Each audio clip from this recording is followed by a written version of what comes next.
as we tape this right now, I think we might have just witnessed one of the most shocking meltdowns in NFL playoff history. Frank, this feels like the Lions lose to the 49ers, and I don't know, I feel like shades of 28-3 here. Like, this feels like the sort of thing that your fan base never gets over. This is absolute heartbreak from the NFL scriptwriters. And part of me hates it because you phrased it absolutely correctly. This was the Lions lose to the 49ers. Nobody's caring about San Francisco right now in this incredible comeback. And we'll get to San Francisco. We got 2 weeks for the Super Bowl matchup against the Chiefs. But right now, in the aftermath, this is all about the Lions. I have two good friends, both Lions fans, different parts of the country. One's a good college friend of mine, Dan. Another is a friend here in Colorado, Rick. And they've just been so excited for this. And you could tell, I was texting them during the game and stuff, that it was like an, oh my God, this is actually happening type of moment. And for them to have that snatched away from them is just heartbreaking. Both of them were ready to sleep on my floor in Las Vegas at the Luxor. They both texted me separately like, hey, I'm coming for the Super Bowl. And I imagined it was going to be Detroit West, right? Like every Lions fan who's been waiting their entire lives to see the Lions in the Super Bowl, don't care about the ticket prices. I'm going to Vegas. We're up 24/7. This is actually happening. The one, and maybe this gives the Lions fans a little bit of comfort. You know, I like all sports, not just football. The team that I thought about was the Texas Rangers. Go back to 2012. They absolutely melt down in the ninth inning of Game 6, right? Like I have a good friend, a former coworker, Graham Watson, big Rangers fan. And it was basically, how do you ever bounce back from this and root for the Texas Rangers again? How do you ever have hope after that? Well, the Texas Rangers won a World Series this past year. So maybe there's hope for the Lions. But if you're a Lions fan, I can't even imagine trying to care about football tomorrow. Like I wouldn't be watching the Super Bowl. I wouldn't be reading stuff about the game. I would just probably go into a media blackout until somehow, some way I can feel good enough to watch football again. This was just an absolutely heartbreaking, crushing loss for every Lions fan. I feel for you guys and girls. I feel for everybody in the state of Michigan. And I'm a Wisconsin guy. I usually don't feel for people in the state of Michigan often, Fitz.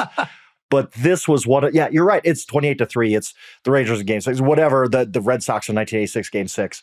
It's one of those type of losses where it's just, how do you recover from this? 17-point lead at the half. And maybe the most surprising thing, tell me what you thought. But as I was watching the first half, I thought, man, the 49ers aren't ready for their speed. Like there was some level of Detroit that was able to get absolutely away from everybody. There's this moment for me where they seemed to be a step slow and the Lions were a step fast, and the Lions were running the ball all over them. So as the Lions are running the ball, I'm sitting there thinking, my God, like how do you adjust to that? There is no usual adjustment. And then in the second half, it wasn't as much San Francisco adjusted.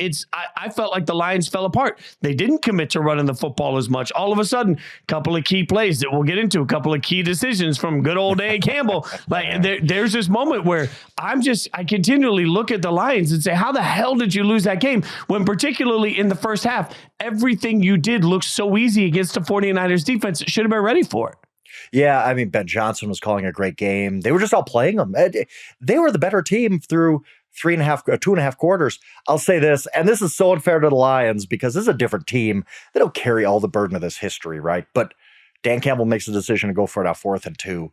The ball bounces off Josh Reynolds' hands, whether he should have caught it or not. That one is questionable. He had another one that he definitely should have caught on 3rd and 10. It was a big play in this game. But as soon as that pass went incomplete, I thought, 49ers win in this game, like immediately. And I assume I'm not the only one either, right? I don't think I would have thought that way about another team. Like if the Ravens or Chiefs or whoever drop a ball at 4th and 2 and you're leading by 14 points, it's like, oh boy, they're leaving the door open. With this, I was like, Lions are going to lose. The 49ers win in this game. And right after that, the Ayuk catch happens and Gibbs fumbles. And it's just like, everybody in the entire state of Michigan at that point, I think starting at the 4th and 2, their hearts had to sink. And being an analytics guy, I enjoy analytics, but I do also understand taking the points sometimes. We just need to get into this, Fitz. What did you think? Because Campbell passed on a field goal later in the 4th quarter. It was 48 yards, I believe. They passed on 6 points there. Really made a difference at the end of the game. I know it's Dan Campbell's way, and this is how I'm playing, and nobody's going to tell me differently, and I'm going for it on 4th down more than every other NFL coach. But it just felt like at that point in the game, when you're up 14 points, take the field goal, Dan. I really, again, I'm an analyst guy. I know the math behind it. I know that going for it on fourth down is a better move more often than not. But in this case, I was just like, didn't sit right with me. And he's going to have to answer questions about this all offseason.